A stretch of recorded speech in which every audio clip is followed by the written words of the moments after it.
pagi yang cerah ini gua kedatangan tamu yang istimewa sekali. Siapa lagi kalau bukan kakak gua? Siapa kak? Sinta Bahir. Bahir. Apa kabar kak? Alhamdulillah baik. Alhamdulillah. Kakak yang Kiting tahu kan nih kakak nih sibuk terus bikin film nih kak nih. Bikin film bukan, syuting. Aku bukan bikin. Jadi talentnya. Jadi talent, jadi pemain. Jadi Kiting lihat kan dari awal tuh canggih juga kakak kan gitu. Tapi keluarga semua sehat semua kan kak? Alhamdulillah sehat. Mungkin kakak ada mau sapa dulu buat Siapa? fans kakak yang ada di rumah. Halo Bahir Lovers, terima kasih ya kalian yang udah setia menjadi teman-teman Mami. Dan saya belum pernah berjumpa langsung dengan kalian, tapi kalian menjadi keluarga bagian dari perjalanan karir saya seorang Sinta Bahir. Thank you selama 2 tahun, udah anniversary 2 tahun buat Bahir Lovers. Terima kasih banyak ya dari seluruh Indonesia. Oke, pasti pemirsa yang di rumah pasti penasaran nih. Datang ke sini, kakak lagi recording nih kak nih. Apa sih yang membuat kakak itu dari dunia acting lari ke recording? Apa sejarahnya seperti apa sih kakak itu sendiri? Sebenarnya saya sudah pernah nyanyi juga gitu kan di 2000 berapa ya dulu tuh 2010 kayaknya ya 2010 karena saya kan dari film dan saya boleh sombong dong. Film saya alhamdulillah semuanya box office dulu kan, peran utama atau peran pembantu, tapi selalu menjadi yang tersorot gitu di sebuah filmnya. Dulu di nyanyi juga udah pernah rekaman gitu ya, dan ikut salah satu apa namanya, label gitu, label terkenal juga gitu. Di situ juga casting, berawal dari mereka cari penyanyi dan saya casting, alhamdulillah masuk, dan lagunya pun nggak banget gitu, cuman lagu asal-asalan, tapi alhamdulillah gitu banyak TV yang manggil gitu jadi bintang tamu. Terus akhirnya dari situ pengen mengubah image yang seksi. Dulu kalau majalah juga selalu minta cover, kalau bukan cover saya nggak mau gitu kan. Image semua apa yang sudah saya cari, sebuah nama seorang Sinta Bahir yang dikemas menjadi artis seksi fenomenal dulu kan gitu. Itu sudah dapat. Akhirnya saya pengen cari karakter yang beda gitu. Akhirnya lari ke sinetron gitu. Tahun 2014 karena saya pengen waktu itu kan saya sudah berumah tangga juga, sudah menikah. Jadi saya pengen merubah image saya yang dari seksi, fenomenal ya kan, merubah ke ibu-ibu rumah tangga. Dan alhamdulillah di sinetron pertama saya dulu ABG Jadi Manten, itu sinetronnya juga rating 1 ya kan. Terus dari situ saya vakum tahun 2014 akhir ya, 2014 akhir, 2015 karena saya hamil lahiran ya, 2016, 2017, 18 itu lagi galau antara balik lagi atau enggak, akhirnya ketemu motivator saya. Dia seorang pejabat, tapi dia adalah orang motivator buat saya. Saat saya mau down, saya ingin mengakhiri dari dunia entertain, beliau bilang bahwa orang untuk jadi seperti kamu itu harus memulai dari 0. Kamu tuh udah di angka 7, ngapain kamu mundur? Kamu untuk menuju angka 10, 3 langkah lagi. Kalau kamu mundur, habislah kamu gitu. Dan orang nggak akan kenal kamu. Hidup itu jalan terus. Jadilah diri sendiri, nggak usah tengok kanan, tengok kiri, jalan aja terus. Dan ketika kamu di angka 10, semua orang akan bilang, yang orang tadinya mencemooh kamu apa semua, yang tadinya meninggalkan kamu, nggak mau kenal kamu, akhirnya mereka akan, oh, keinget lagi Sinta Bahir. Ada hal yang gini, ada hal yang orang mungkin, wah ngapain nih Sinta Bahir, pakai Sinta Bahir lagi, ngapain sih gini-gini. Tapi akhirnya saya kembali dipercaya untuk main di sinetron. Waktu itu Bawang Putih Kulit Merah. Saya menunjukkan kualitas akting saya, dan alhamdulillah waktu itu, waktu pandemi orang lain semua pada bingung, alhamdulillah di situ saya aktingnya bagus, ratingnya juga bagus, dan banyak kerjaan lain di samping itu adalah endorse kenceng, iklan yang dalam sinetron itu namanya built-in juga kenceng kan. Dan klien-kliennya mintanya saya gitu. Nah itulah rezeki yang, dan itu dari hasil kegigihan saya gitu, menunjukkan jadi dirilah sendiri dan tunjukkan kualitas kita gitu. Oh, berarti sempat vakum sebelumnya. Sempat vakum karena berumah tangga, transisi juga sih gitu. Transisi, nah cuman kan tadi yang kakak bicarakan nih pada WA marketing nih. Nah, tadi kakak bilang ada yang memotivasi kakak untuk bangkit lagi. Kalau boleh disebutin namanya gitu kakaknya, kalau boleh nih kak. Nggak usah, nggak perlu. Ya. Tapi sampai detik ini beliau adalah motivator buat saya. Kalau saya kadang-kadang namanya manusia suka down, masalah hati. Andaikan saya dekat dengan siapa, tiba-tiba dari pihak keluarganya atau apa gini, saya suka bilang, bang, aduh capek deh bang, kenapa ya masih ada orang yang berpikir sempit. Dia bilang, kalau laki-laki mendekati kamu hanya membicarakan karena keluarga, karena apa, itu belum cinta. Kalau orang sudah cinta sama kamu, dia nggak peduli orang ngomong apa, yang dilihat adalah kamu sekarang dan yang akan datang, dan dia akan mensupport karir kamu apapun itu, yang namanya orang cinta. Tapi kalau orang belum cinta akan banyak alasan, dia akan banyak ini itu namanya belum cinta. Jadi jangan bikin kamu galau.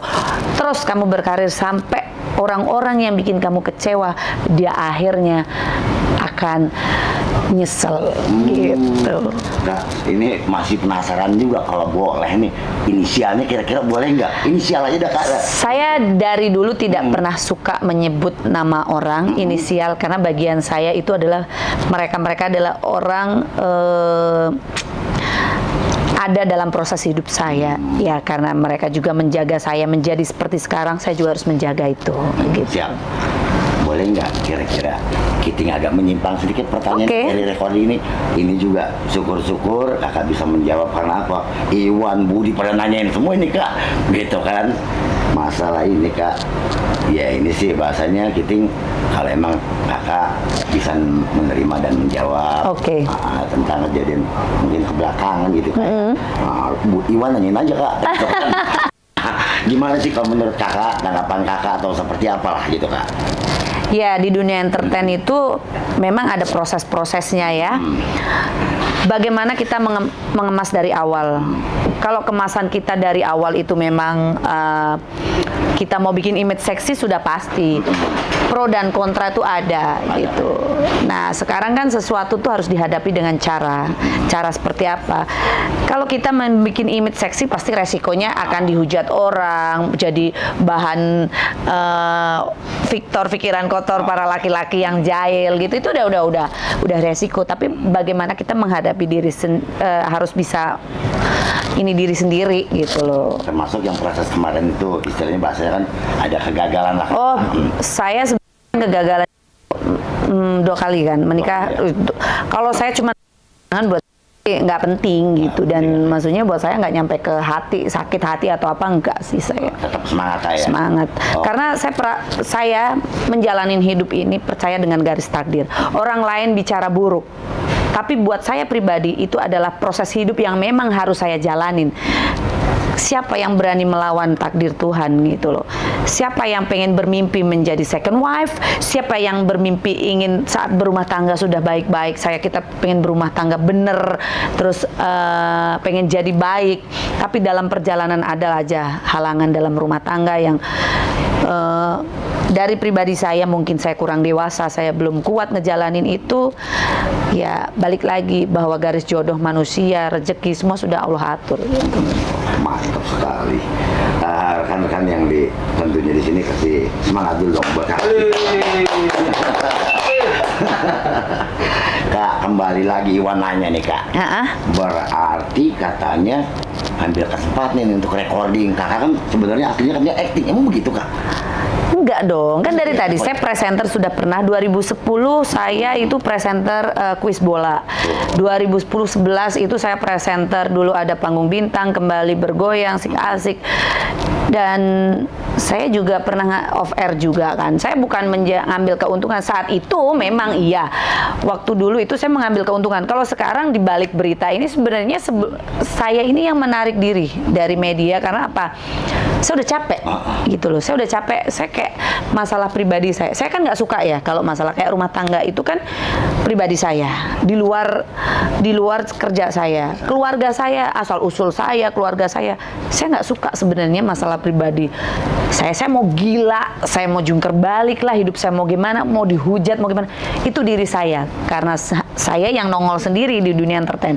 Keluarga saya semuanya rata-rata kan orang PNS gitu kan, jadi saya nggak mau orang tahu siapa saya gitu. Biarkan menjadi bola panas dan pertanyaan orang, siapa sih ini perempuan, orang mana sih, terus bagaimana mau cari kehidupan. Biarlah itu menjadi pekerjaan mereka nyari tahu saya gitu. Dulu kan saya selalu begitu. Sampai tadi Mas juga nanya kan, siapa sih, inisial aja deh. Nggak akan pernah saya nyebut inisial dari mulut saya. Nyebut nama orang siapa nggak pernah. Karena apa? Itu bagian dari perjalanan hidup saya dan nggak semua orang harus tahu gitu. Andai kan saya kasih tahu, apa untungnya buat saya ngasih tahu mereka? Benar. Oke, Bang Iwan inget tuh tadi udah jawab kakak ya, seperti itu. Oke kak, ini Santoso deh kak. Kalau bisa nanya lagi Santoso nih. Kalau bisa boleh nggak dibawain sedikit lagunya, sedikit aja. Kalau kakak nggak capek nih. Oke. Santoso, coba silakan kak. Sebenarnya lagu ini tuh menggambarkan situasi dan kondisi saat sekarang. Zaman sekarang ini kan banyak orang gila ya kan. Katanya kalau gila itu bisa terkenal gitu. Makanya dan yang viral, jujur. Maaf, Kiting boleh potong ya sedikit. Dia sih pengennya sebenarnya pengen sedikit. Oke. Dikambak Oke. Lagi katanya gimana? Coba kak, sedikit aja kak. Lagunya seperti apa? Baru hari ini kan rekaman. Baru hari ini, coba kak. Zaman saiki, zamane wong golek sensasi. Gitu aja dulu. Ntar kalau panjang-panjang, udah nggak rahasia lagi dong. Si Kurdi dia bilang dia bukan suku Jawa, maksudnya artinya apa tuh kak? Itu tadi maksudnya Jawa. Kurdi nanya. Kata siapa? Saya ini orang Jawa tuh, Len. Nggak ngerti. Ya ampun. Kasih tahu lah. Masa Rika orang ngerti tanah iki wong Jawa tenan, iki Jawa Tengah, iki wong Wonosobo, gedene nang Semarang, golek rezekine ning Jakarta, jodone ning Jakarta. Iki wis piye? Orang ngandel meneh. Sair yang tadi maksudnya kak. Apalagi? Apa tuh sair yang tadi yang kakak bawain tadi? Art Indonesianya. Sekarang ini zamannya orang pada cari sensasi gitu. Gitu Kurdi, begitu aja nggak ngerti Kurdi. Iya, zaman saiki zaman sekarang itu zamannya semua orang cari sensasi. Oh mantap benar. Kakak masih boleh nanya nggak nih kak? Boleh. Masih boleh. Gimana kak saat proses kakak recording, maksudnya penciptaan lagu atau recording lah, kayak tadi itu kita lihat, ada kesulitan nggak kak? Sedikit sih, tapi prosesnya cepet banget ya, karena hitungan hari gitu. Malam dikasih, besoknya dateng, ya kan? Dengerin, terus hari ini berarti jeda 1 hari lah. 1 hari ya? 3 hari udah langsung recording. Waduh, keren sekali rupanya. Karena apa? Kenapa Bang? Kalau orang itu ya, kita jangan pernah menunda-nunda rezeki ya. Kalau bilang ntar dulu, itu bisa dimakan yang lain.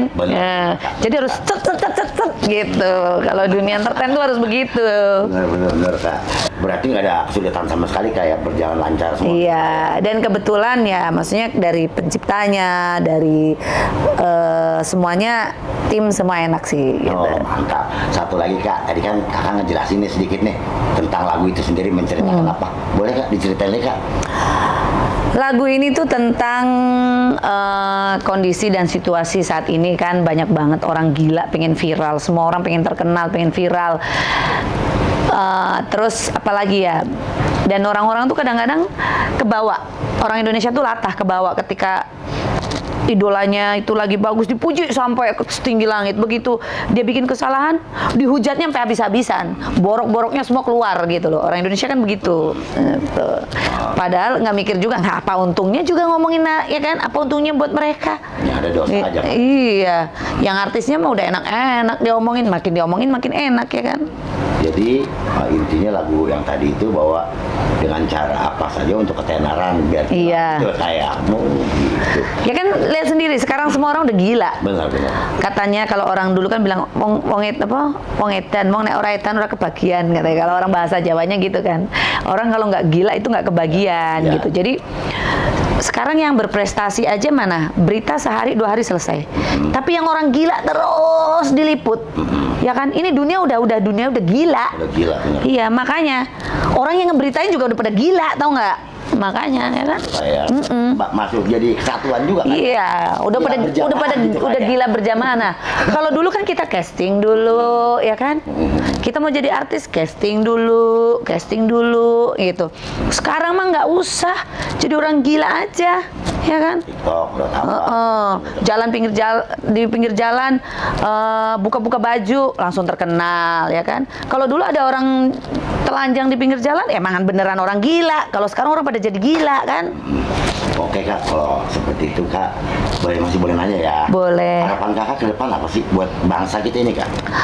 Ya harapan saya bisa bermanfaat buat diri saya sendiri, bermanfaat buat orang lain dan bangsa lah. Setidaknya lagu ini setidaknya bukan nyindir, tapi situasi dan kondisinya pas banget gitu aja sih. Nah, TV Kakak nggak bisa hidup juga Kak? Oh, masalah TV di rumah nih. Hidup juga. Kalau TV sekarang kan semuanya jujur ya. Kalau saya kan memang sudah hidup di sini dan orang di kampung sudah pakai digital sih, udah lama juga saya. Ya, terus kalau permasalahannya ini sekarang kan transisi dari analog ke digital. Nggak semua orang kan bisa terima gitu loh. Banyaklah yang saya juga ngelihat dari berita-berita tuh kan banyak juga semua orang nggak semua orang mampu. Kadang-kadang saling menyalahkan netizen tuh suka bilang gini, kan udah dikasih taunya 2 tahun yang lalu gitu. Kenapa nggak nabung? Otak lu di mana? Buat makan sehari ini aja bisa ngutang sama tetangga ya kan? Gimana mau nabung 500.000 untuk 2 tahun? Ya kan anak aja kadang-kadang nggak sekolah gara-gara apa? Nggak bisa makan, nggak bisa punya duit. Banyak orang yang masih susah di bawah sono. Nah ini masalah TV kita aja sebagai pemain sinetron nih, bayaran jadi ditunda gara-gara apa? Katanya dari analog pindah ke digital, bayaran nunggak dah nih 2 bulan. Dah. Oke Kak, satu lagi Kak, mungkin Kiting nanya harapannya tentang. Kok satu mulu dari tadi satu mulu. Tapi nggak apa-apa kan Kak? Ini kopi kita belum habis gitu. Satu Kak, harapannya buat musik Indonesia seperti apa sih kalau menurut Kakak? Lagi ramai semua kan nih. Ya harapan saya musik Indonesia bisa bangkit menjadi lebih bagus seperti lagu-lagu zaman dulu. Sekarang lagu-lagunya itu kan, mohon maaf ya, asal orang nyeletuk, ada gendang, ada gitar, ada musik aja udah bisa jadi lagu ya kan. Nah semoga aja lagu-lagunya itu berkualitas ke depannya gitu loh. Jangan lagu ngasal aja gitu kan. Dan menghargai para kreativitas Indonesia gitu kan. Kadang-kadang yang benar-benar seniman tidak dihargai, yang orang gila yang lebih dihargai. Mantap. Oke Kak, Kiting mau nanya tentang pemuda nih Kak. Yang Kiting tangkap dan Kiting lihat kan banyaknya narkoba, mabuk-mabuk Kak. Harapan Kakak untuk bangsa Indonesia ini, tunas negeri ini apa sih Kak? Buat saya ya, anak muda sekarang, mungkin kalian ini cara bergaulnya mungkin hanya mengikuti pergaulan. Sebenarnya banyak hal yang rugi ke depannya gitu loh. Kita harus belajar dari masalah orang lain, itu memang perlu kan. Jadi buat anak-anak muda sekarang, jauhi narkoba ya, carilah lingkungan yang membuat kamu positif. Walaupun kumpul, tapi lakukan sesuatu yang positif gitu. Oh, oke, mantap banget. Pokoknya rekan-rekan di studio dan di rumah pasti puas. Semua tip-tip yang sudah diberikan pada kakak kita, Sinta, bermanfaat. Dan akhirnya sampai juga nih Kak di penghujung acara. Kirain masih mau tanya satu lagi gitu loh. Habis ini ya Kak ya. Akhirnya sampai juga di penghujung acara. Saya Kiting Cakrawala yang bertugas bersama Kakak Sinta mengucapkan banyak-banyak terima kasih. Bila pedang lukai tubuh, masih gak ada harapan sembuh Kak. Tapi bila lidah lukai hati, kemana obat hendak akan kita cari. Wih, mantap.